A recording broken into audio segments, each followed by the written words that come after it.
Okay, good morning everyone. So start करते हैं session को। नाउ लास्ट में हम लोगों ने डिफरेंशिएबिलिटी का पार्ट स्टार्ट किया था।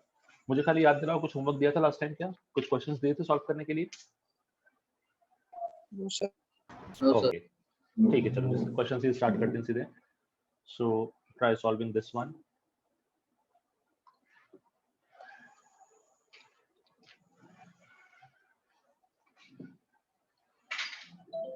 f of x is equals to, एक फंक्शन दिया है आपको which is modulus of 2x minus 3 multiplied by gif of x when x is greater than equal to 1, and the second function is sine of pi x by 2 when x is less than 1। ये दो आपके function है। Now आपको बताना है out of these four options कौन सा option correct है। अगेन ऑप्शन जो होंगे वो मिक्स रहेंगे। तो फर्स्ट ऑप्शन है continuous at x equals to 2। Second option is differentiable at x equal to 1। Third option is continuous but not differentiable, is continuous but not differentiable at x equal to 1, and fourth is none। Try करो and let me know चारों में से कितने option correct हैं।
क्या हुआ कि नहीं सॉल्व? चलो डिस्कस करते हैं जल्दी से। पहले फर्स्ट ऑप्शन की बात करते हैं। अगर फर्स्ट ऑप्शन में हमको कंटिन्यूटी चेक करनी है, ठीक है, सो कंटिन्यूटी के लिए अपने पास कंडीशन क्या रहेगा? कंटिन्यूटी के लिए आप सिंपल सा चेक करोगे, left hand limit should be equal to right hand limit should be equal to value of function at x equals to 2। अब मुझे बताना, लेफ्ट हैंड लिमिट का मतलब हो जाएगा limit extending to 2 minus f of x. Right hand limit का मतलब हो जाएगा limit extending to 2 plus f of x. जब मैं बात करता हूँ limit extending to 2 minus f of x, तो फंक्शन कौन सा वर्क करेगा? सर दोनों में फर्स्ट वाले फंक्शन वर्क करेगा। यस, परफेक्ट है। इस केस में दोनों में ही फर्स्ट फंक्शन वर्क करेगा, बिकॉज 2 जो है ना वो इस कंडीशन पे लाई करता है ग्रेटर देन इक्वल्स टू 1। तो आप 2 माइनस बोलो या 2 प्लस बोलो, दोनों के लिए फंक्शन फर्स्ट ही वर्क करेगा, but still you will get a different answer. देखना कैसे, लिमिट एक्सटेंडिंग टू 2। जब 2 माइनस की बात करते हो इसका मतलब होता है 2 से स्लाइटली छोटा वैल्यू। जब 2 से स्लाइटली छोटा वैल्यू आप इस मॉड्यूलस में पुट करोगे तो ये आपको मॉड 2x माइनस 3 ऐसा दिखेगा, बट 2 से स्लाइटली छोटे वैल्यू का जीआईएफ कितना हो जाएगा? 1 हो जाएगा। 1 इट विल बी 1। सिमिलरली जब आप 2 प्लस की बात कर रहे हो, सो आपके पास 2 प्लस के केस में क्या आएगा? Limit extending to 2 plus modulus के अंदर हो जाएगा 2x माइनस 3। और अब यहाँ पे जब आप इसको सिंप्लीफाई करोगे तो 2 से स्लाइटली बड़े वैल्यू का आपके पास जीआईएफ कितना हो जाएगा? 2 तो आपको दिख रहा है कि आप जब वैल्यू पुट करोगे तो आपको ये दोनों इक्वल नहीं मिलेंगे। दैट सिंपली मींस के x इक्वल टू 2 पे LHL is not equal to RHL। अब अगर LHL RHL ही आपस में इक्वल नहीं है, इसका मतलब ये कौन से टाइप का डिसकंटिन्यूटी है? बताओ। Non removable. Yes, it's a non removable discontinuity. तो एक चीज तो क्लियर हो गई कि ऑप्शन 1 इनकरेक्ट है। नाउ नेक्स्ट आते हैं ऑप्शन 2 पे, which is differentiable at x equal to 1। ठीक है, अब यहाँ पे मैं चेक करूंगा differentiability at x equal to 1। अब मुझे बताओ, differentiability at x equal to 1 के लिए हमारा कंडीशन क्या था? क्या हम चेक करते थे left hand derivative and right hand derivative? हाँ सर। जब लेफ्ट हैंड डेरिवेटिव की बात करेंगे तो इसका फॉर्मूला था limit extending to 1 f of 1 minus h minus f of 1 upon minus h। समझे कैसे लिखा? Yes sir. यहाँ पे a था, मैंने a की प्लेस पर डायरेक्टली 1 पुट कर दिया। सिमिलरली आपके पास यहाँ पे limit extending to 1 f of 1 plus h minus f of 1 the whole upon h, ये रहेगा अपने पास सेकंड इक्वेशन। अब यहाँ पे LHD RHD दोनों का वैल्यू मिला है, इनको सिंप्लीफाई करते हैं। जब मैं बात करूंगा f ऑफ 1 माइनस h, तो मुझे बताओ f ऑफ 1 माइनस h का मतलब कौन सा फंक्शन वर्क करेगा? सेकंड वाला। सेकंड वाला फंक्शन। यस, सेकंड वाला फंक्शन वर्क करेगा और x की जगह पे मैं क्या पुट कर दूंगा? 1 माइनस h। अच्छा, यहाँ पे थोड़ा सा मैंने गड़बड़ लिखा है ना, बताया भी नहीं आप लोगों ने। लिमिट जो होती है वो तो h टेंडिंग टू 0 होती है ना यहाँ पे। जीरो से आएगा ना, एक्स तो है ही नहीं। हाँ, x यहाँ पे है ही नहीं है। लिमिट इस केस में होती थी h टेंडिंग टू 0, तो मैं इस h को लिख देता हूँ h tending to 0। Now f of 1 minus h, इसमें आप लोगों ने मुझे बोला कि सेकंड फंक्शन वर्क करेगा, बिल्कुल करेक्ट है। So sine of pi x की जगह पे आ जाएगा 1 माइनस h, तो sine of pi into 1 minus h the whole upon 2 minus what about f of 1? f of 1 का वैल्यू कितना होगा मुझे बताओ जरा। यस, ये फर्स्ट फंक्शन से आएगा और ये एग्जैक्टली 1 भी होगा, क्योंकि जब आप 1 पुट करोगे तो यहाँ बनेगा 1, यहाँ भी बनेगा 1, तो आपको आंसर 1 मिलेगा। तो डायरेक्टली f ऑफ 1 जो है उसका वैल्यू सीधे आप 1 लिख सकते हो, the whole upon minus h। थोड़ा इसको सिंप्लीफाई कर लेते हैं। सिंप्लीफाई करने का मतलब ये हो गया कि इसको मैं आगे फर्दर सॉल्व करूंगा तो ये दिखेगा साइन ऑफ फर्स्ट पार्ट हो जाएगा pi by 2 minus pi h by 2 minus of 1 the whole upon minus h. Now मुझे बताओ what is sin 90 minus theta?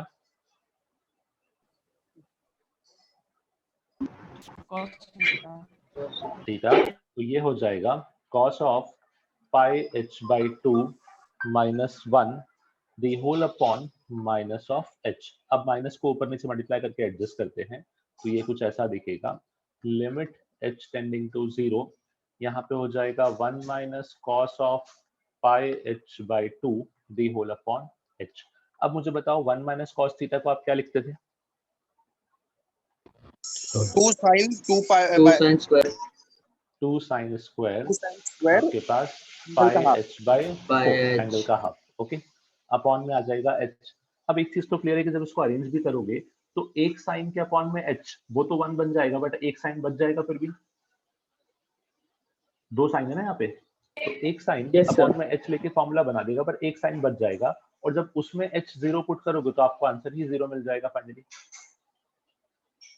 समझे मैं बोल रहा हूँ? इस लिमिट का जो फाइनल आंसर है वो कहीं ना कहीं 0 आना चाहिए। कंफर्म करो। yes sir yes sir. 0 पे 0 जगह sin 0 by 0 हो जाएगा ना।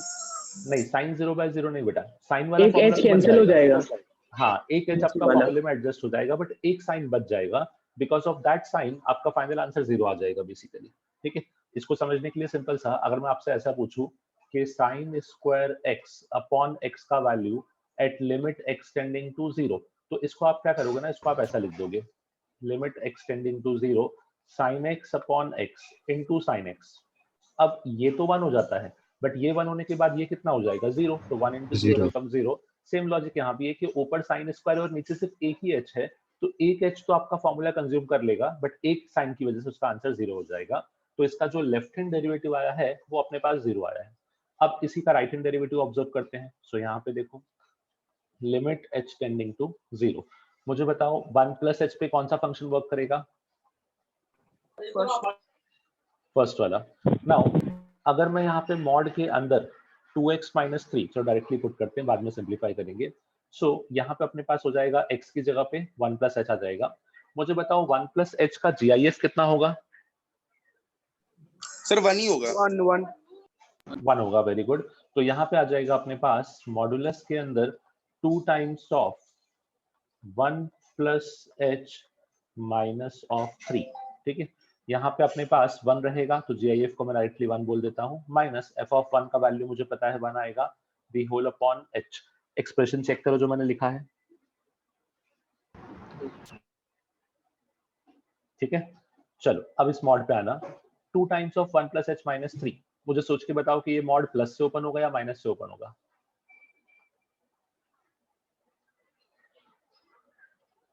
सो उसके लिए सिंपल सा कंडीशन था, जो भी वैल्यू दिया है उसको डायरेक्टली पुट करते हैं प्लस से। ओके, चेक करते हैं। चलो, जो भी वैल्यू दिया है उसको डायरेक्टली पुट करते हैं। अगर मैं h को 0 पुट कर रहा हूं तो मॉड के अंदर क्या आ रहा है?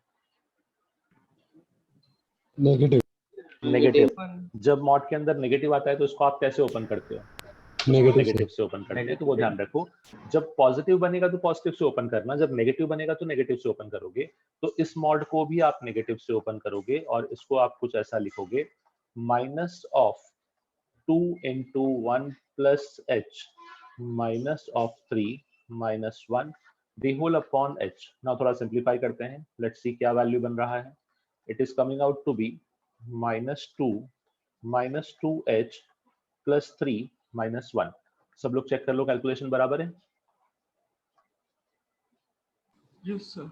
हाँ, नाउ माइनस 2 माइनस 1, ये हो गया माइनस 3, तो 3 से 3 कैंसिल, -2 तो यहाँ पे आपके पास बचेगा -2। और जब आपने RHD सॉल्व किया तो आपको RHD का वैल्यू मिला basically -2। Now RHD is -2 and LHD is 0, तो यहाँ भी आपके पास कंडीशन बना कि left hand derivative is not equal to right hand derivative, तो ये 2 पे डिफरेंशिएबल भी नहीं है, तो ये ऑप्शन भी चला गया। ठीक है, अब तो एक, सॉरी 1 पे, नॉट 2 पे, 1 पे डिफरेंशिएबल भी नहीं है। अब तो ये एक ही ऑप्शन बचता है, क्योंकि इसमें लिखा है कि 1 पे कंटिन्यूअस है पर डिफरेंशिएबल नहीं है। अब 1 पे कंटिन्यूटी ना मैं थोड़ा ओरली चेक कर लेता हूँ, लेट्स सी कि अपने पास किस कंडीशन से चेक करेंगे। तो 1 पे कंटिन्यूटी चेक करने के लिए मुझे again left hand limit equal to करना पड़ेगा right hand limit equal to value of function. मुझे बताओ जब मैं 1 पे लेफ्ट हैंड लिमिट चेक करूंगा तो फंक्शन कौन सा वर्क करेगा? Second function. ओके, जब मैं यहाँ पे x की प्लेस पे 1 पुट करूंगा तो क्या बनेगा? 1 sin pi by 2 that is equal to 1, तो डायरेक्टली बोल दूं LHL का वैल्यू 1 आने वाला है। yes sir चलो, वेरी गुड। नाउ 1 पे राइट हैंड लिमिट के लिए कौन सा फंक्शन वर्क करेगा? फर्स्ट वाला। first वाला जब 1 से बड़ा वैल्यू GIF में पुट करूंगा तो यहाँ क्या बनेगा? 1 1 बनेगा। और यहाँ पे क्या बनने वाला है? -1 -1 है पर मॉडुलस लगा हुआ है, तो फाइनली क्या हो जाएगा? नेगेटिव हो टोटल जाएगा सर 1 तो बेसिकली फाइनली ये भी 1 बनेगा, तो यहाँ भी आपके पास RHL 1 आएगा। और अगर मैं एग्जैक्टली f ऑफ 1 की बात करूं, एग्जैक्टली f ऑफ 1, तो 1 यहाँ पे वर्क कर रहा है। इस पूरे एक्सप्रेशन में x इक्वल टू 1 पुट करूं और देखो आंसर क्या आता है, 1 ये भी 1 आ जाएगा। तो कहीं ना कहीं तीनों वैल्यू अपने पास इक्वल आए हैं एट x इक्वल टू 1। तो 1 पे कंटिन्यूअस तो है पर 1 पे डिफरेंशिएबल नहीं है। दैट काउंट्स टू कि अपना जो करेक्ट ऑप्शन रहेगा that will be option number 3।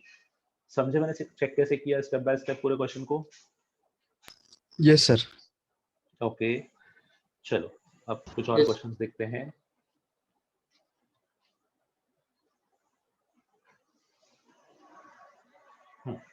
Now try this one.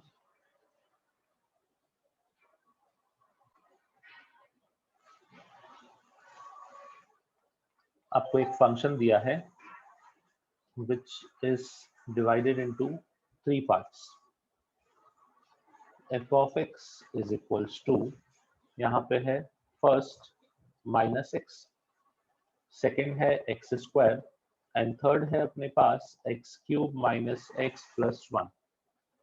First condition है जब x less than 0, second condition है 0 से लेके 1 एंड थर्ड कंडीशन है x इज ग्रेटर देन 1। ये अपने पास वैल्यूज है बेसिकली। अब यहाँ पे आपसे पूछा है is differentiable at ऑप्शंस में लिखा हुआ है। First option is at x equal to 0 but not at x equal to 1, ये फर्स्ट है।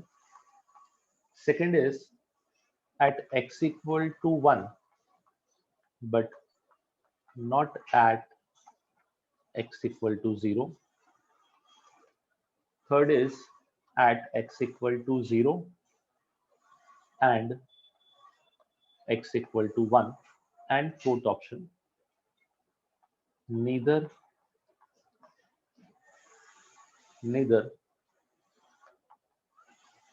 x equal to 0 nor x equal to 1. So overall अगर मैं बोलूं तो आपको बेसिकली x equal to 0 और x equal to 1 पे डिफरेंशिएबिलिटी चेक करनी है। सॉल्व करो, यू हैव 2 मिनट्स।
ओके चलो इसको भी डिस्कस कर लेते हैं। सो बेसिकली अपने को डिफरेंशिएबिलिटी चेक करना था 0 पे और 1 पे।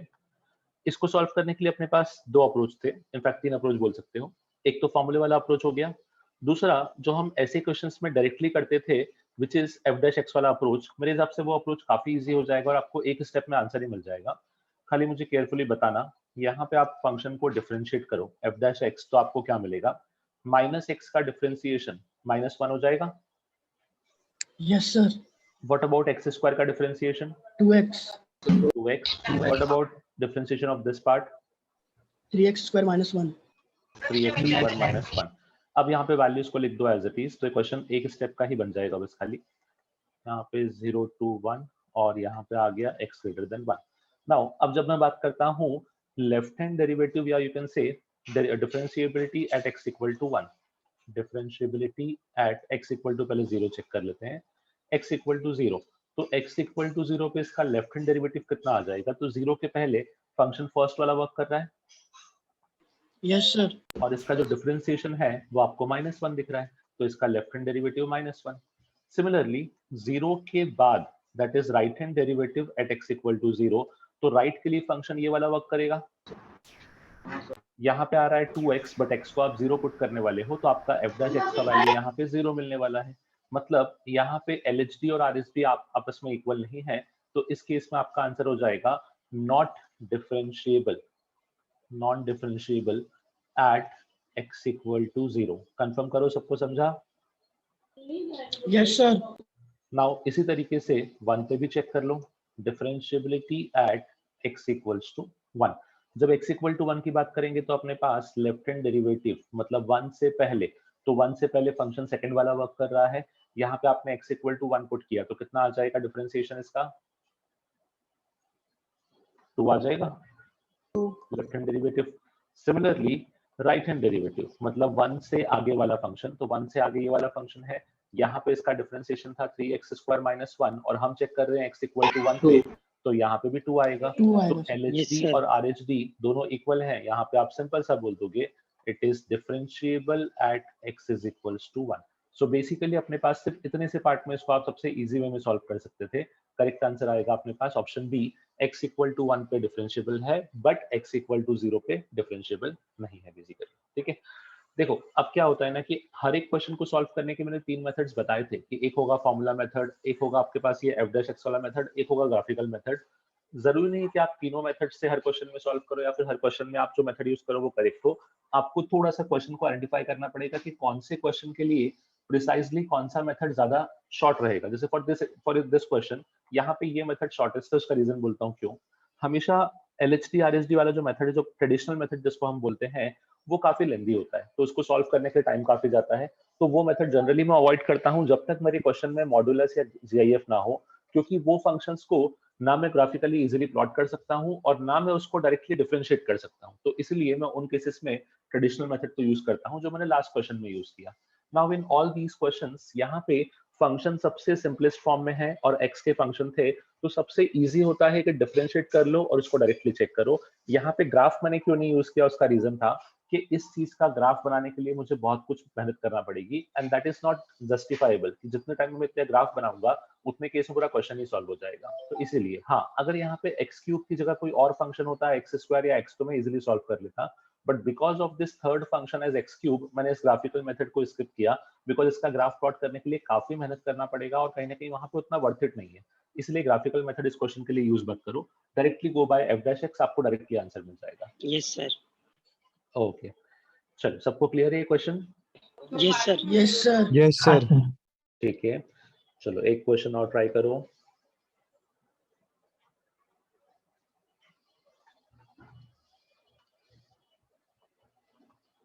एफ ऑफ एक्स एक फंक्शन है, आपको बोला है this function is x to the power n into sine 1 upon x under the condition जब x 0 नहीं है and it is equal to 0 when x is equal to 0। अब आपको बोला है कि एफ ऑफ एक्स जो है is continuous, F of x जो है is continuous but not differentiable, continuous but not differentiable at x equal to 0 if आपको बोला है कि f of x जो है वो 0 पे कंटिन्यूस होना चाहिए पर उस पर डिफरेंशिएबल नहीं होना चाहिए, तो बताओ कि इनमें से कौन सा वैल्यू ऑफ n आपके इस केस को जस्टिफाई करेगा। फर्स्ट कंडीशन दिया था कि n लाइज फ्रॉम 0 to 1 जहां पे 0 is not included and 1 is included. Second condition था n lies from 1 to infinity जहां पे 1 is included. Next is n belongs to real number, कोई भी real number बोलो, it is always true, and the fourth one is n is equal to 0। Solve करो and let me know कि इसमें से कौन सा वैल्यू ऑफ n या कौन सा केस ऑफ n आपकी कंडीशन को सेटिस्फाई करेगा।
ओके, चलो इसको भी डिस्कस कर लेते हैं।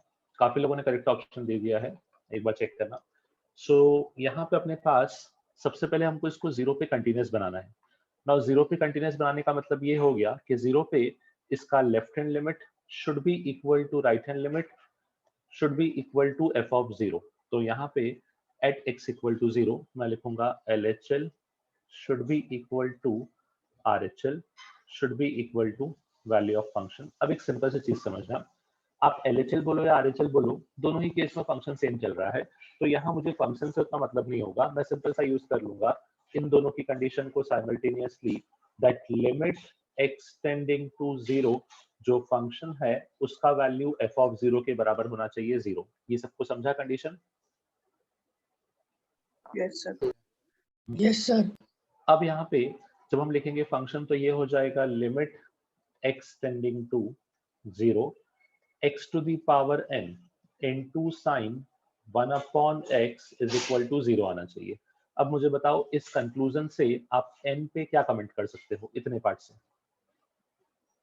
Sir n should be 1। n should be 1। Okay, अगर Any 1 की real- जगह पे 2 हुआ तो Real number any. Any real number. Okay, Greater than 0.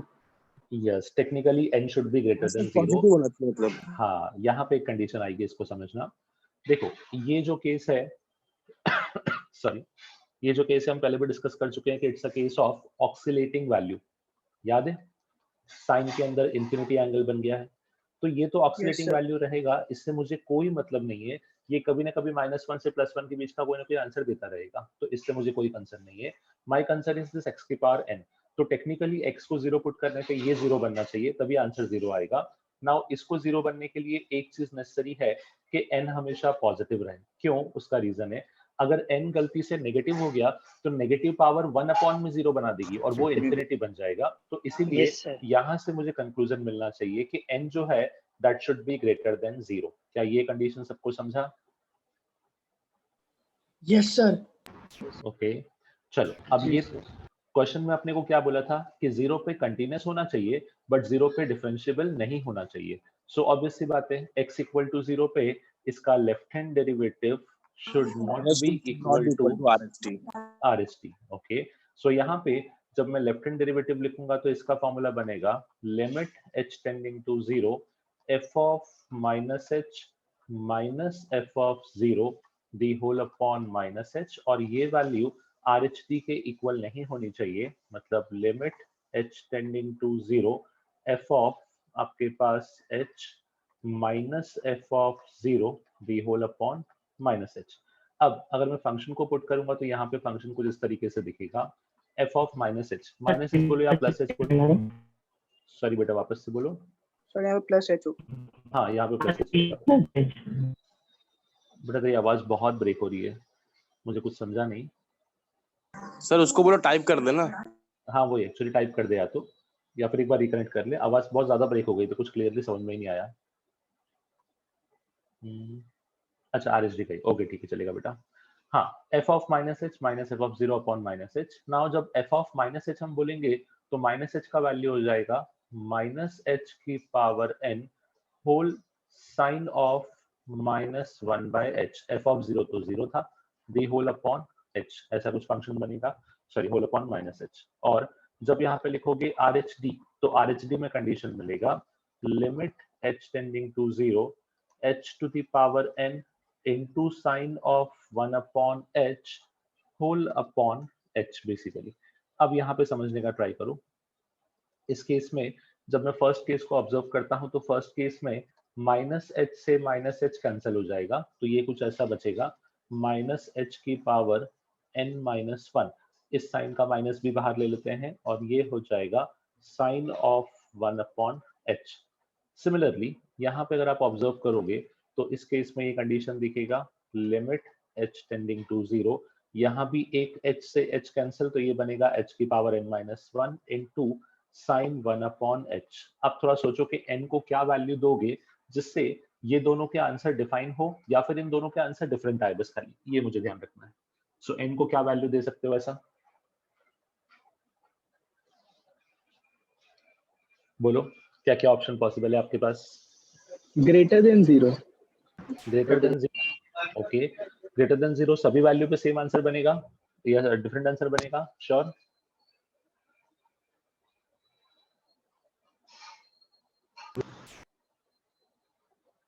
सोच के बताओ क्या सर कंडीशन यहाँ पे ट्रू हो सकता है? हाँ, सर एच को ग्रेटर देन 0 होना चाहिए पर 1 नहीं होना चाहिए।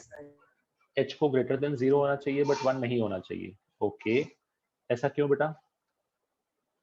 सर अगर एच 1 हो जाएगा तो 1/1 0 1/1 1 हो गया ना, साइन 1 हो गया फिर। नहीं, देखो एक चीज ये समझो, हम h पे नहीं हम n पे कमेंट कर रहे हैं, तो n बताओ, n 0 होना चाहिए 1, ये h लिखा है और यहाँ पे पावर में n है बेटा, तो हमको तो n 1 होना चाहिए। 1 होना चाहिए। ओके, चलो एक काम करते हैं, n इक्वल टू 1 जरा चेक कर लेते हैं कि n इक्वल टू 1 पे होगा क्या। 1 रॉन्ग कर देगा आंसर। 0 हो जाएगा, चेक कर लेते हैं ना, कोई इशू नहीं। इक्वल हो जाएगा। अगर मैंने n को 1 पुट किया तो यहाँ पे पावर 0 हो जाएगा और ये टेक्निकली 1 बन जाएगा, ठीक है, नाउ इट बिकम्स 1। अब यहाँ पे आपको माइनस साइन 1/h एक वैल्यू मिलेगा और यहाँ पे साइन 1/h मिलेगा। जो भी हो ये दोनों आपस में इक्वल तो नहीं होंगे फॉर श्योर, क्योंकि h टेंडिंग टू 0 पे इनका कुछ ना कुछ वैल्यू मिलेगा और एक पॉजिटिव है एक नेगेटिव है, तो दोनों आपस में इक्वल नहीं हो सकते हैं। तो मैं बोलूंगा n इक्वल टू 1, तो मुझे आंसर दिख रहा है। अब ऐसे क्वेश्चन में कमेंट कैसे करते हैं ये समझना। आपने इसके ऊपर वाला केस जो लिया कंटिन्यूटी वाला, क्योंकि आपको कंटिन्यूअस बनाना था तो आपने खुद क्या बोला कि इसका पावर नेगेटिव नहीं होना चाहिए, बिकॉज पावर नेगेटिव होगा तो ये इंफिनिटी बन जाएगा, ठीक है, जिससे डिसकंटिन्यूटी Yes. आती है।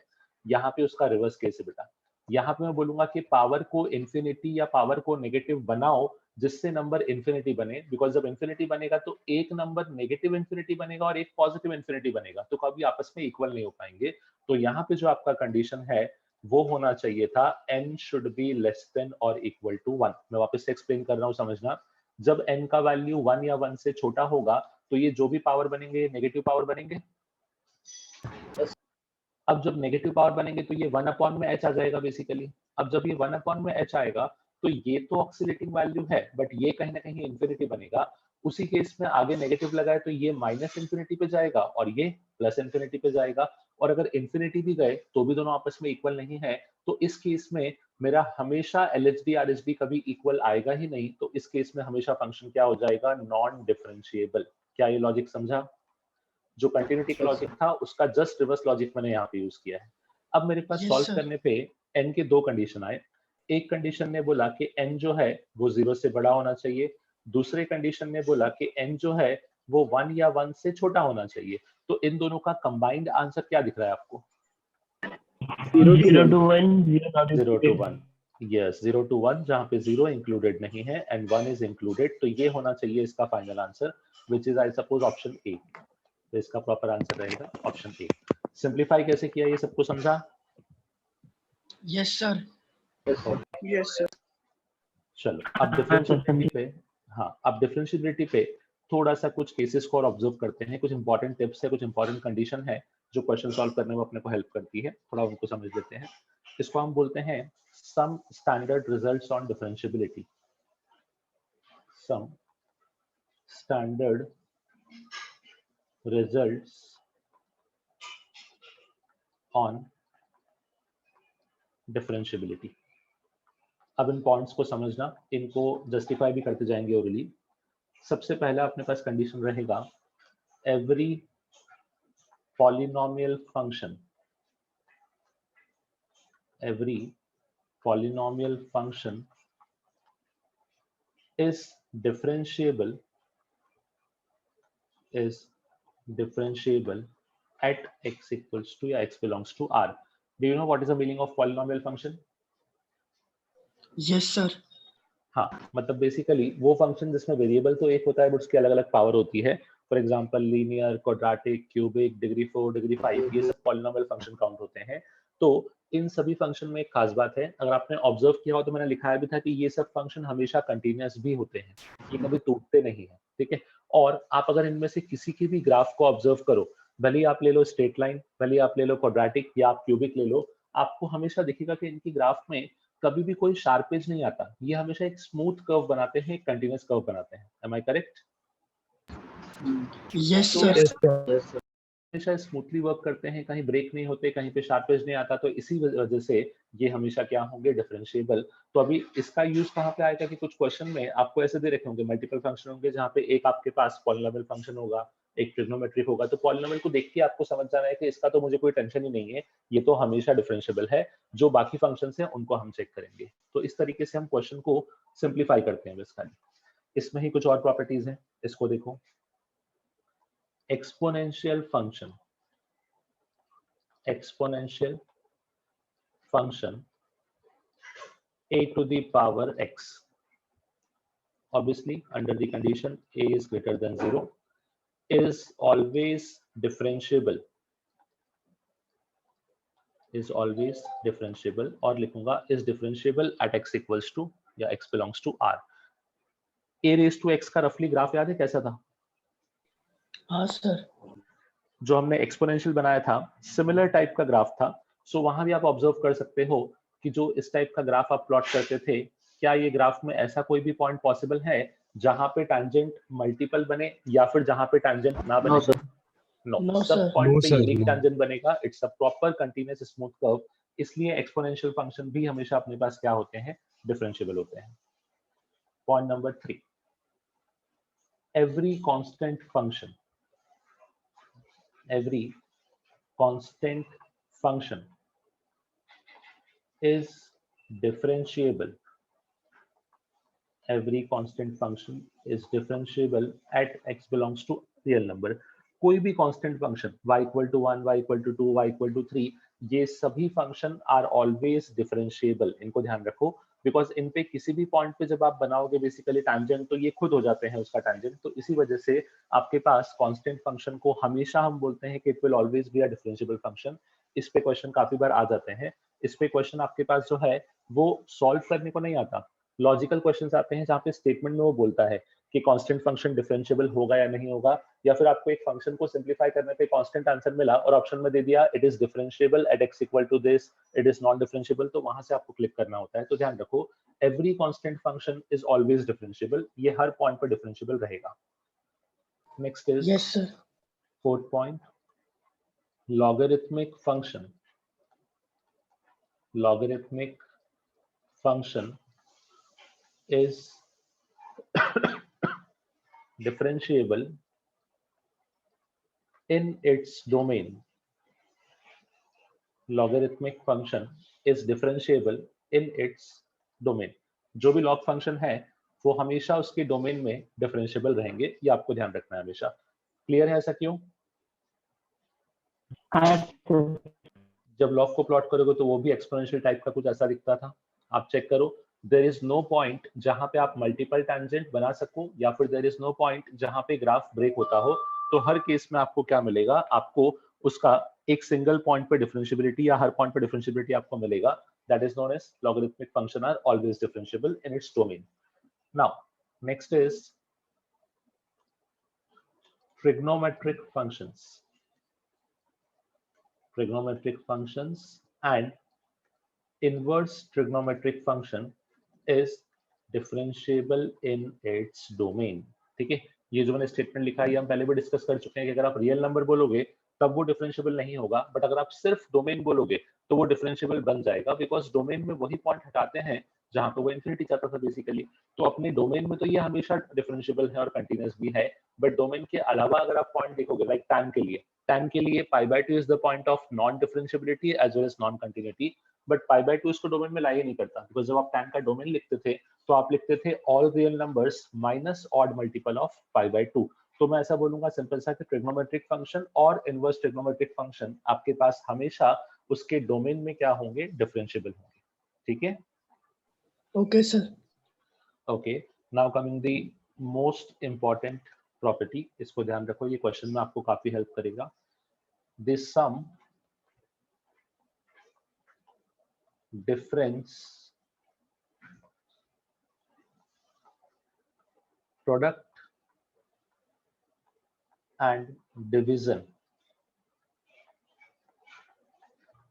of two differentiable functions, of two differentiable functions is always differentiable। Now this is one of the important property, क्योंकि complicated questions को solve करने के लिए ये आपको काफी हद तक हेल्प करेगा। कि सपोज करो कोई एक ऐसा क्वेश्चन है जहाँ पे मल्टीपल टर्म्स हैं आपके पास मल्टीप्लिकेशन में, तो आप हर एक का इंडिविजुअल डिफरेंशियबिलिटी चेक कर पाओगे, तो उनको चेक कर लो, वहां से आप इजीली कमिट कर सकते हो कि ये फंक्शन डिफरेंशिएबल है कि नहीं। सो अगर सपोज करो आपके पास मल्टीपल फंक्शन है और आपको चेक करना है डिफरेंशिएबिलिटी, तो सिंपल से आप क्या करोगे, हर एक फंक्शन का इंडिविजुअल डिफरेंशिएबिलिटी चेक कर लो। अगर हर एक फंक्शन इंडिविजुअली उस पॉइंट पे डिफरेंशिएबल है, तो डेफिनेटली उनका जो कॉम्बिनेशन होगा, भले वो सम हो, डिफरेंस हो, प्रोडक्ट हो या फिर डिवीजन हो, वो हमेशा अपने पास क्या होगा, डिफरेंशिएबल होगा। इसी तरीके से the composition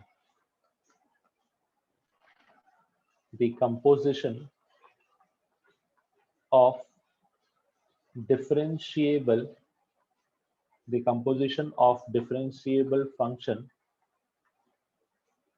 is a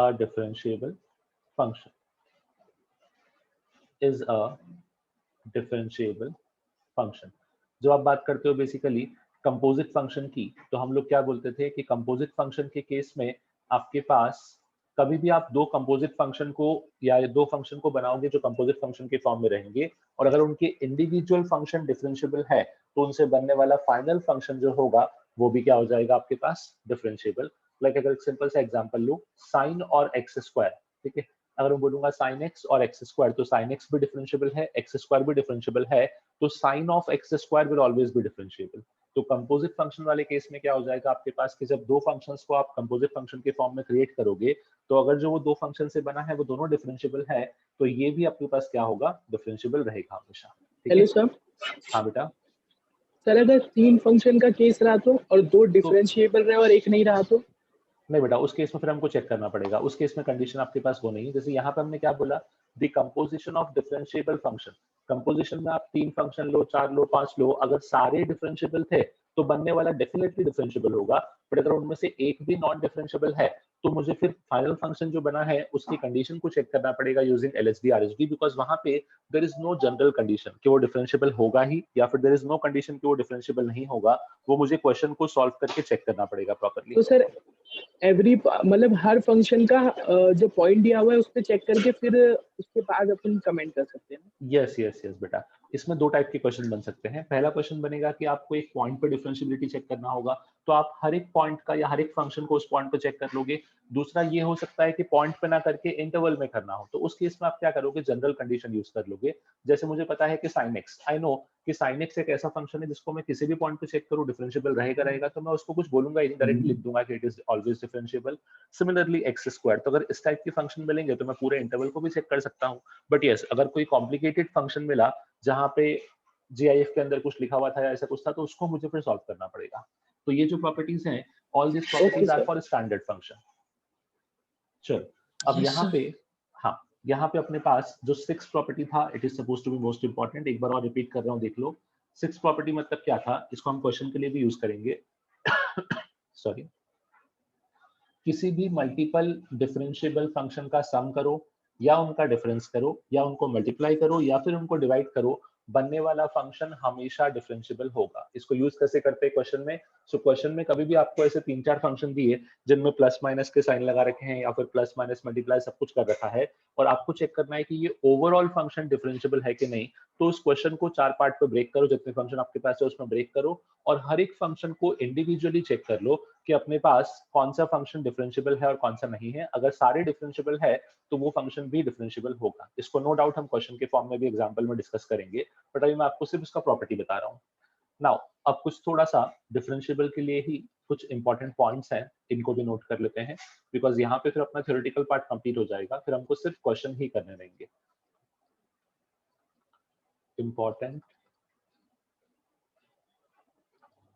points. Now अभी कौन कौन से पॉइंट हैं इनको समझना, और इनका इंपॉर्टेंस क्या है वो आपको दिखेगा।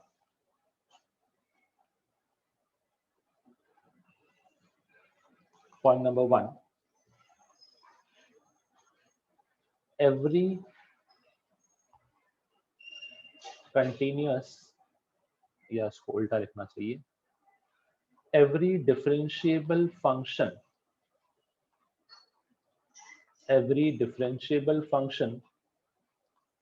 is continuous, but every continuous function are not differentiable. देखो ये लाइन थोड़ा सा आपके पास इंपॉर्टेंट है बिकॉज इस लाइन पे क्वेश्चंस काफी बार आ भी चुके हैं, और इस लाइन पे या ये जो अपना स्टेटमेंट है, इस स्टेटमेंट के बेसिस पे आपके पास क्वेश्चंस एग्जाम में रहते हैं। सो इसको ऐसा समझो सिंपल लैंग्वेज में कि कोई भी फंक्शन अगर डिफरेंशिएबल है तो फॉर श्योर वो कंटिन्यूस रहेगा, उसको कंटिन्यूस होना ही पड़ेगा। बट अगर क्वेश्चन या फंक्शन कंटिन्यूस है so it is not necessary कि वो डिफरेंशिएबल हो। ठीक है, अगर कोई कंटिन्यूस फंक्शन है so it is not necessary कि वो डिफरेंशिएबल हो। मैं एक सिंपल सा एग्जांपल लेता हूं, y is equal to mod x। मुझे बताओ क्या y equal to mod x continuous function है? No sir. Yes, sir. नहीं सर। नो सर, कंटिन्यूस तो है ना बेटा, कंटिन्यूस तो ऐसे बनता था, हाँ, याद करो, continuous। भूल गए क्या?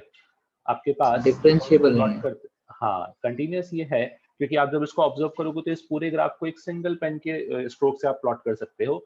तो ये फंक्शन कंटिन्यूस तो हर जगह है, पर अगर आप जीरो पे बात करोगे तो जीरो पे ये डिफरेंशिएबल नहीं है। इनफैक्ट जीरो के अलावा हर पॉइंट पर डिफरेंशिएबल है, बट जीरो के लिए ये डिफरेंशिएबल नहीं होता है अपने पास। तो इस कंडीशन को आपको ध्यान रखना है बेसिकली कि कोई भी फंक्शन अगर डिफरेंशिएबल है तो फॉर श्योर कंटिन्यूस होगा, बिकॉज डिफरेंशिएबिलिटी को आने के लिए कंटिन्यूस इज मस्ट। अब इसका एग्जांपल या इसका आपके पास यूज कैसे होता है वो समझो। सपोज करो कि एक क्वेश्चन में आपको दिया है कि a function is continuous at x equal to 1, आपको चेक करना है। It is differentiable at x equal to 1, आपको चेक करना है। तो दोनों में से पहले पता है क्या चेक करोगे? डिफरेंशिएबिलिटी, क्योंकि अगर डिफरेंशिएबिलिटी आ गई तो कंटीन्यूअस तो बाय डिफॉल्ट हो जाएगा बेसिकली। ये समझे? हाँ, तो ये पॉइंट का यही इंपॉर्टेंस है। ये कहीं ना कहीं आपको ऑप्शंस को सिंप्लीफाई करने में हेल्प करता है, बिकॉज इतना आप लोगों ने समझ लिया होगा अभी क्वेश्चंस के थ्रू कि अपने पास कंटिन्यूटी और डिफरेंशिएबिलिटी दोनों अलग अलग नहीं आएंगे, दोनों एक साथ ही एक क्वेश्चन में रहेंगे। बिकॉज उससे क्या होता है ना कि आप एक ही कॉन्सेप्ट को या फिर एक ही क्वेश्चन से मल्टीपल कॉन्सेप्ट को चेक कर पाते हो बेसिकली। तो इस कंडीशन को ध्यान रखना कि कभी भी कोई फंक्शन अगर डिफरेंशिएबल है तो for sure it will be a continuous function, but vice versa is not true. अगर कोई फंक्शन कंटीन्यूअस है तो we can not comment upon its differentiability without checking the condition. ठीक है, चलो हेलो सर। अब हाँ बेटा। सर अगर दो डिफरेंट पॉइंट्स रहे तो फिर अलग अलग चेक करना पड़ेगा ना? नहीं, दो डिफरेंट पॉइंट अगर रहेंगे बेसिकली तो आप एक सिंगल जैसे फंक्शन के लिए बात कर रहे कंटिन्यूअस, हैं। हाँ हाँ, जैसे continuous at x equal to 2 and हाँ, differentiable at x equal to 1, ये दो कंडीशंस होगी। दोनों पे डिफरेंटली चेक पहले करना पड़ेगा। डिफरेंशिएबल, यस यस यस, आपको अच्छा दोनों पे दोनों पे डिफरेंट चेक करना पड़ेगा। हाँ, ये प्रॉपर्टी का बेनिफिट तब होगा जब एक ही पॉइंट पे मुझे कंटिन्यूटी भी चेक करना हो और उसी पॉइंट पे मुझे डिफरेंशिएबिलिटी भी चेक करना हो, तो इसका बेनिफिट होगा बेटा। Okay sir. ठीक है, चलो सेकेंडली ग्राफिकली पहचानने का टेक्निक होता है, हालांकि आप लोगों को ऑलरेडी पता है बट मैं लिखवा भी देता हूँ। If a function has sharp edge or a sudden turn, then it will be non-differentiable. Then it will be non-differentiable at that point. अगर किसी फंक्शन में शार्प एज रहा या फिर सडन टर्न हुआ तो वो उस पॉइंट पे डिफरेंशिएबल नहीं होगा। लाइक इन दिस केस आप ऑब्जर्व करो कि जब आपने यहाँ पे पॉइंट तक कंटिन्यूअस ग्राफ बनाया, इसके बाद एकदम से क्या आया? शार्प एज आया, सडन टर्न आया। तो उस केस में आप क्या बोल दोगे कि इस पॉइंट पे आपको क्या मिला है? Non differentiability. अगर यही टर्न स्मूथ होता like in the case of parabola तो मुझे कोई टेंशन नहीं था। पैराबोला में पता है ऐसा आ जाता है, ये एक स्मूथ टर्न आता है। यहाँ पे सडन टर्न नहीं है, यहाँ पे स्लोप धीरे धीरे धीरे होके जीरो हुआ फिर अपने पास बढ़ा है। तो ये दोनों में डिफरेंस क्या है ये आपको समझ रहे हैं? Yes sir. सर वो क्वाड्रेटिक हो जाएगा ना? हाँ, ये क्वाड्रेटिक हो जाएगा बेटा, करेक्ट है। हाँ, नेक्स्ट इज थर्ड पॉइंट जो सोहेल ने पूछा था, उसका एक प्रॉपर्टी भी है, इसको भी देख लो। If f of x is differentiable at x is equal to a, f of x equal to a पर डिफरेंशिएबल है, and g of x is non-differentiable, g of x is non-differentiable at x equal to a, then the product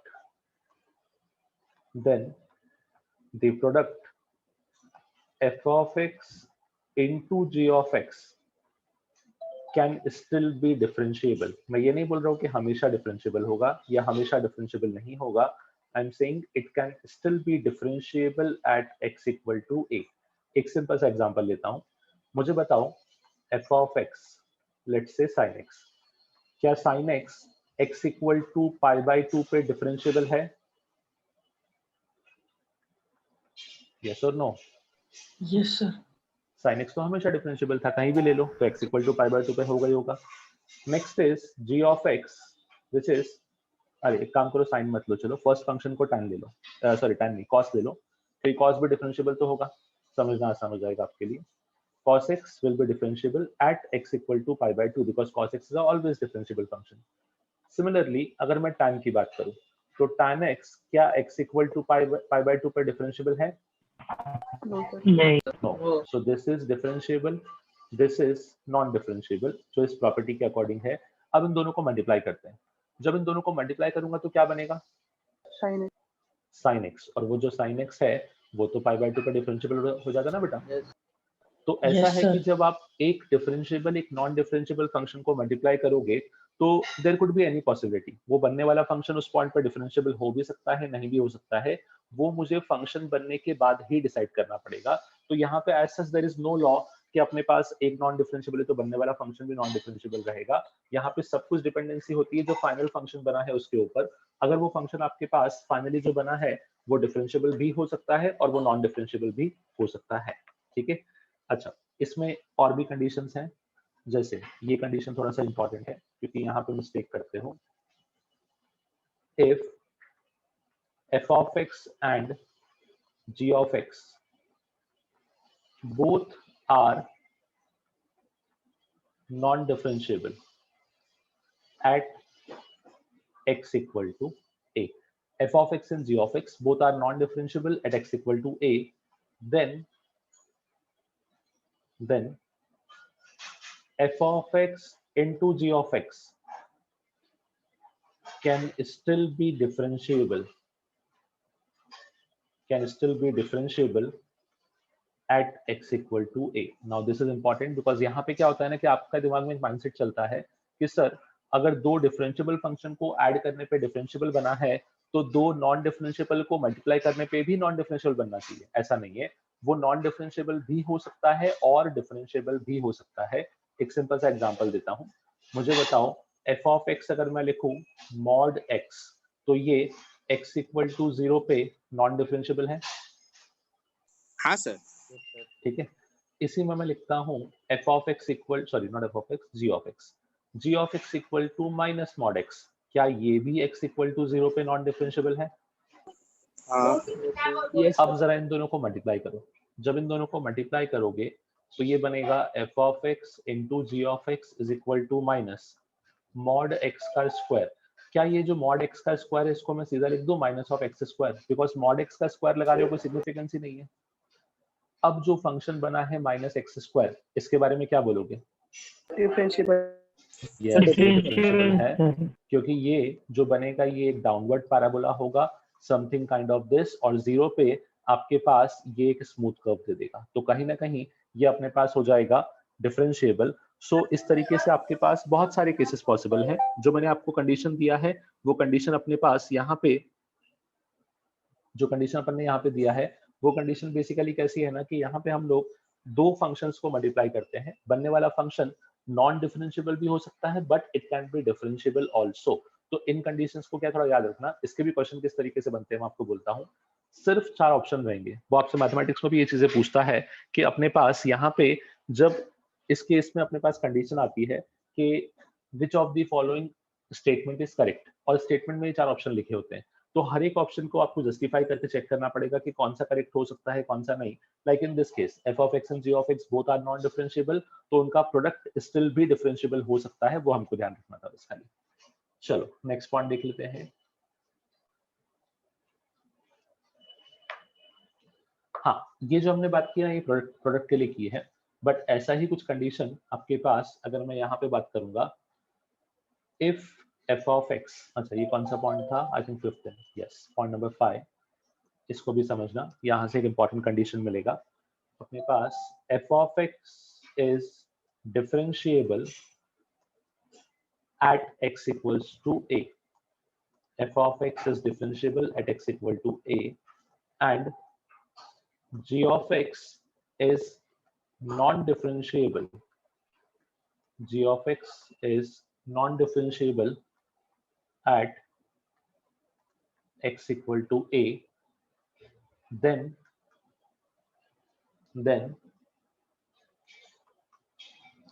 some function that is f of x plus g of x is also not differentiable.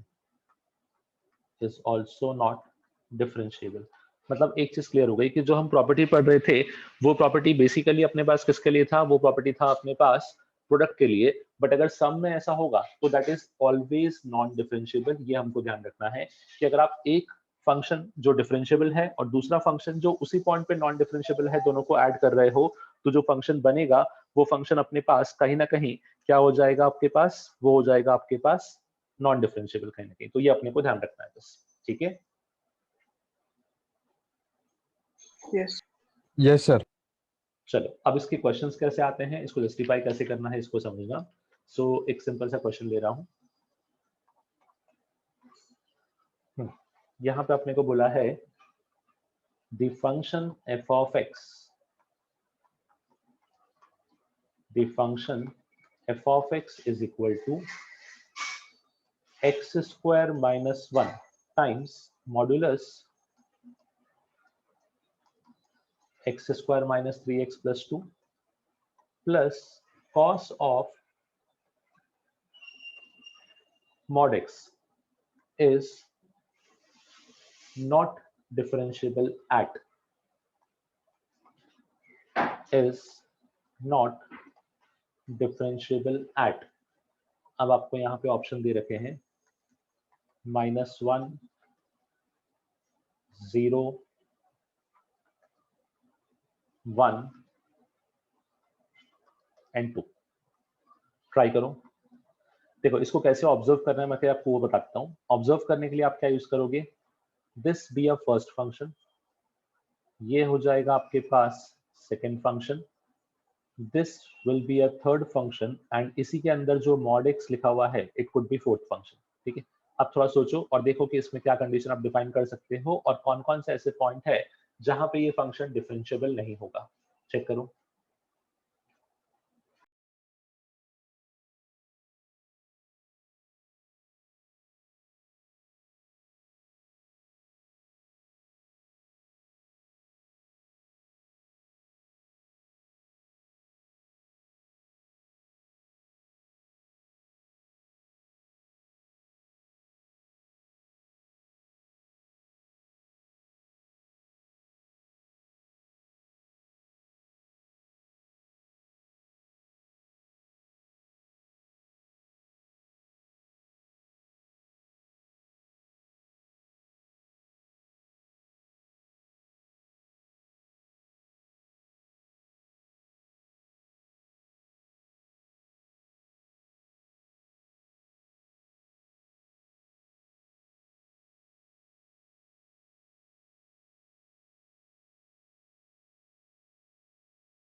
Okay चलो इस case को discuss कर लेते हैं।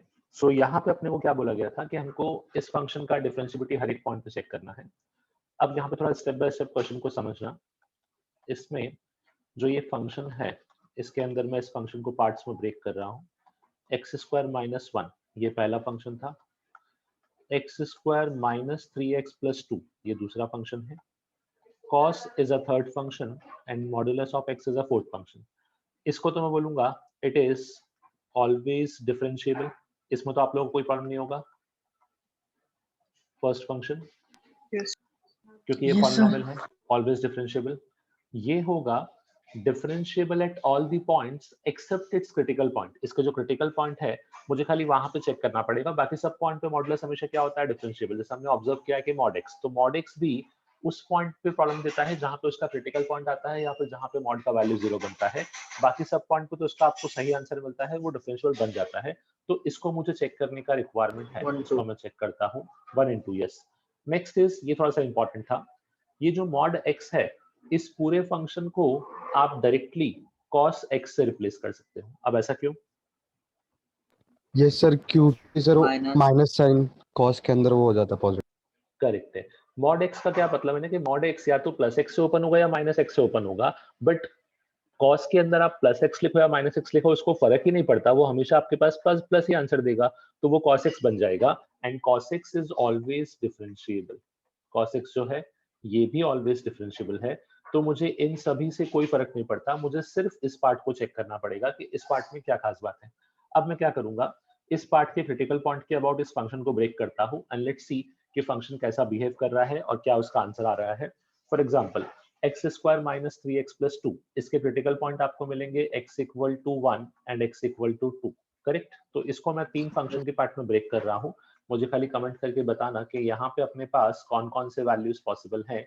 पहला case बनेगा x < 1, दूसरा हो जाएगा x 1 to 2 एंड तीसरा हो जाएगा x greater than 2। मुझे बताओ जब x 1 से छोटा रहेगा तो ये मॉड नेगेटिव से ओपन होगा या पॉजिटिव से? नेगेटिव। Negative, sure? चेक करूं, मेरे हिसाब से तो पॉजिटिव से होना चाहिए। सर पॉजिटिव से ही होगा। पॉजिटिव से ओपन होगा। यस, तो यहाँ पे आप लिखोगे x² - 1 तो एज इट इज, इस मॉड को आपने पॉजिटिव से ओपन किया तो ये हो गया x - 1 × x - 2 और प्लस के साथ cos x, ये अपना फर्स्ट फंक्शन बनेगा। एक सेकंड, थोड़ा सा इसको चेंजेस कर लेते हैं।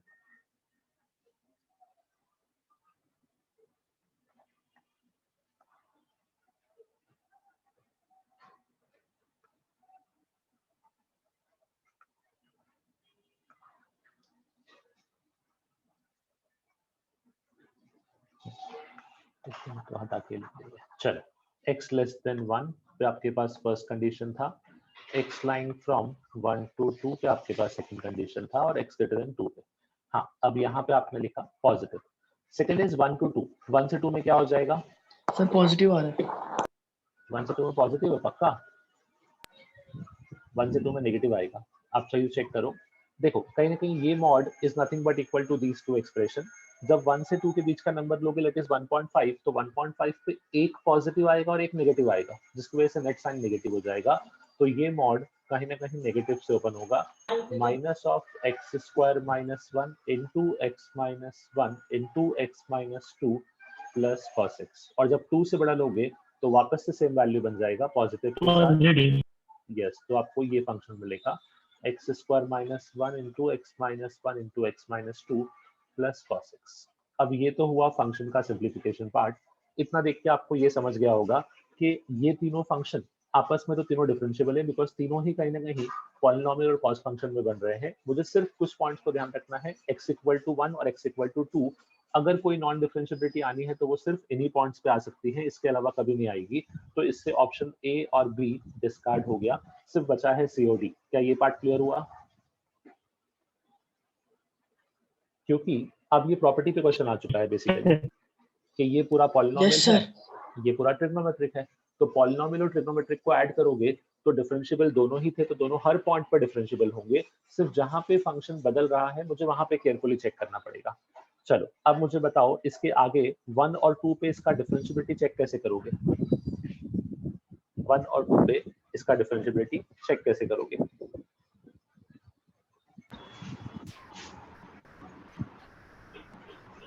देखो इसमें भी सिंपल सा कंडीशन है, cos x का मुझे डिफरेंशिएबिलिटी नहीं चेक करना बिकॉज वो सब में आने वाला है एंड आई नो कि cos x is always differentiable, तो उससे मुझे कोई मतलब भी नहीं है, मैं cos को छोड़ दूंगा। सिर्फ इतने फंक्शन को देखो कि इतने फंक्शन का आप डिफरेंशिएबिलिटी 1 और 2 पे चेक कैसे कर सकते हैं।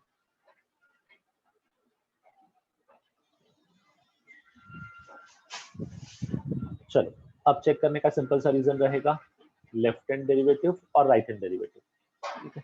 इसको भी थोड़ा सा मैं ओरली करने का ट्राई करता हूँ। लेफ्ट हैंड डेरिवेटिव जो है उसको आप लिखने वाले थे limit h tending to 0 f of, पहले 1 की बात करूंगा तो 1 minus h minus f of 1 upon minus h। मुझे बताओ 1 माइनस h के केस में कौन सा फंक्शन वर्क कर रहा है? फर्स्ट वाला। फर्स्ट वाला, ठीक है। तो 1 माइनस h के केस में फर्स्ट फंक्शन वर्क करेगा और f ऑफ 1 के लिए जो f ऑफ 1 है उसका वैल्यू कितना हो जाएगा? Second function. पर उसका वैल्यू कितना होगा? सेकंड फंक्शन वर्क करेगा बट उसका एग्जैक्ट वैल्यू कितना होगा? बोलिए 0 हो जाएगा, क्योंकि यहाँ पे जब x इक्वल टू 1 पुट करोगे तो 0 आएगा और cos को तो मैं कंसीडर ही नहीं कर रहा हूँ, cos को मैं इग्नोर कर रहा हूँ बेसिकली। यस, तो उसका अपने पास यहाँ पे आंसर 0 आएगा। अब f ऑफ 1 माइनस h बात कर रहे थे उसको समझना, 1 माइनस h मतलब 1 से छोटा वैल्यू, तो यहाँ पे मैं लिखूंगा 1 माइनस h का होल स्क्वायर माइनस 1, ये बनेगा अपने पास फर्स्ट वैल्यू। दूसरा 1 माइनस h माइनस 1, ये होगा सेकंड वैल्यू। और तीसरा होगा 1 माइनस h माइनस 2, ये होगा third value, whole upon minus h। ये समझे कैसे लिखा? मैंने cos के टर्म को Yes, इग्नोर sir. किया है, ठीक है। चलो ओके, नाउ अब यहाँ पे आप अगर ऑब्जर्व करोगे तो इनको सिंप्लीफाई कर लेते हैं। इनको सिंप्लीफाई करने का मतलब हुआ कि इसको मैं ओपन करता हूँ, जब ओपन करूंगा तो फर्स्ट ब्रैकेट क्या आएगा मुझे बताओ? h square plus 1 minus 2h। तो 1 से 1 कैंसिल हो जाएगा, हाँ सर। फाइनली बचेगा h square minus 2h। Second bracket में अपने पास सिर्फ माइनस h बचेगा एंड थर्ड ब्रैकेट में ये बचेगा minus h minus 1 the whole upon minus h। तो माइनस h से माइनस h कैंसिल। अब जब इसमें h को 0 पुट करोगे तो आंसर कितना आ जाएगा? 0 आ जाएगा। Yes sir. चलो इसी तरीके से RHD भी चेक कर लेते हैं। Limit h tending to 0 f of RHD का फॉर्मूला होगा 1 plus h minus f of 1 upon plus h। Again f of 1 तो 0 होने वाला है तो डायरेक्टली मैं 1 प्लस h यूज करूंगा। अब 1 प्लस h के लिए जो मेरा फंक्शन है वो फंक्शन क्या चलेगा? 1 प्लस h के लिए ये वाला फंक्शन था, दैट इज सेकंड वाला, तो इसको मैं पुट कर देता हूँ। 1 प्लस h के लिए अपने पास क्या हो जाएगा? आगे का माइनस, ये माइनस तो एज इट इज ये आ जाएगा 1 plus h the whole square minus 1, ये फर्स्ट पार्ट रहेगा। Second is 1 plus h minus 1 and third is 1 plus h minus 2 the whole upon plus h। Again simplify करते हैं, मुझे बताओ फर्स्ट ब्रैकेट क्या मिलने वाला है? h square plus 2h। Very good, यहाँ बचेगा h square plus 2h। What about second bracket? h h and third bracket h plus 1। h minus 1 the whole upon h। तो h से h कैंसिल, यहाँ पे भी आंसर कितना आ जाएगा? 0। तो अपने 0 ही आएगा पास सर। LHD भी 0 था, RHD भी 0 था। इससे मुझे एक चीज कंफर्म हो गया कि it should be differentiable at x is equal to 1। 1 पे भी डिफरेंशिएबल है। अब आपने पास ऑप्शन बचा ही नहीं है, इसका करेक्ट ऑप्शन ऑप्शन डी ही होना चाहिए, बट स्टिल आप मुझे इसका 2 पे डिफरेंशिएबिलिटी चेक करके आंसर बताओ कि 2 पे इसका लेफ्ट हैंड डेरिवेटिव कितना आ रहा है और 2 पे इसका राइट हैंड डेरिवेटिव क्या आ रहा है। सॉल्व करो और मुझे आंसर बताओ, जल्दी सॉल्व करो। आपको पूरा टेक्निक मैंने बता दिया है, आपको सिर्फ 2 पे LHD RHD का मुझे वैल्यू बताना है, क्योंकि हमको ये क्लियर है कि वैल्यू इक्वल नहीं आएगा, बट एग्जैक्टली वैल्यू क्या आ रहा है वो बता दो।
ओके चलो आई थिंक आप लोगों ने सॉल्व कर लिया। मुझे बताओ क्या आया आंसर।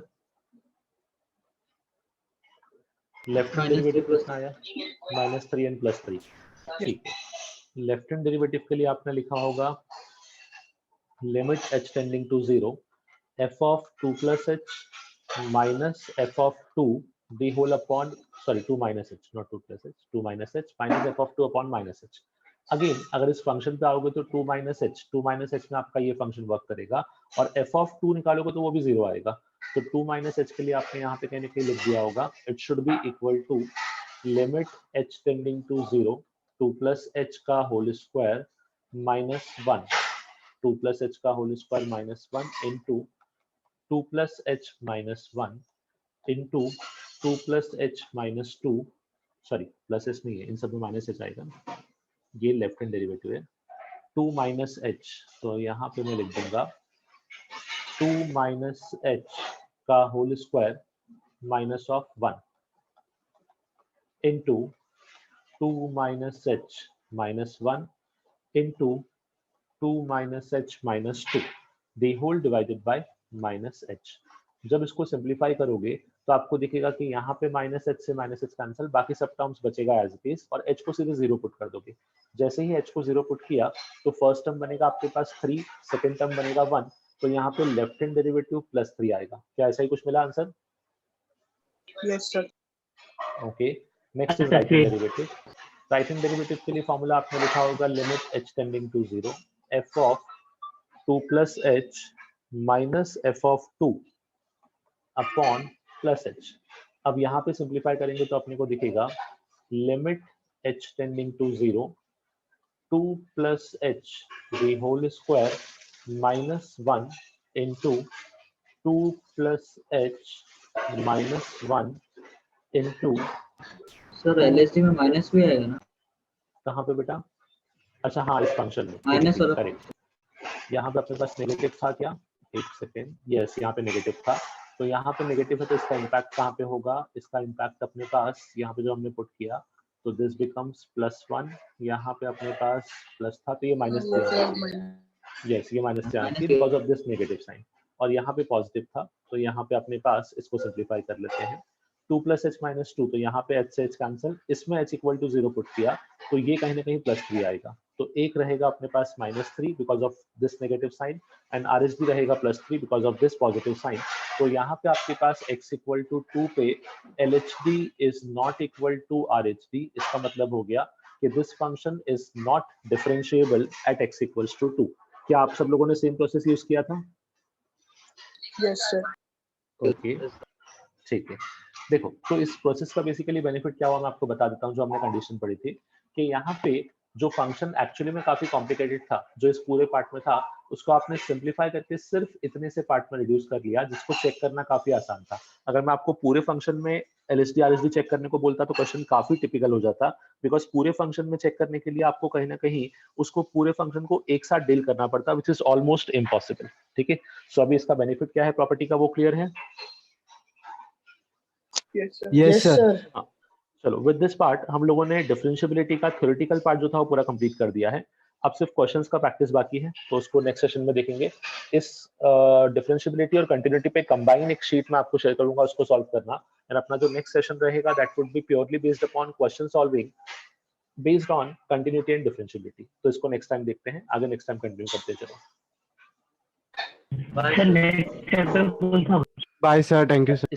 या बाय बेटा। इसके बाद AOD स्टार्ट करेंगे बेटा। LCD हो गया तो अब नेक्स्ट AOD आ जाएगा।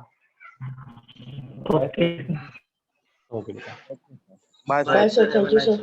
बाय बेटा, Bye, sir. Thank you. Bye बेटा।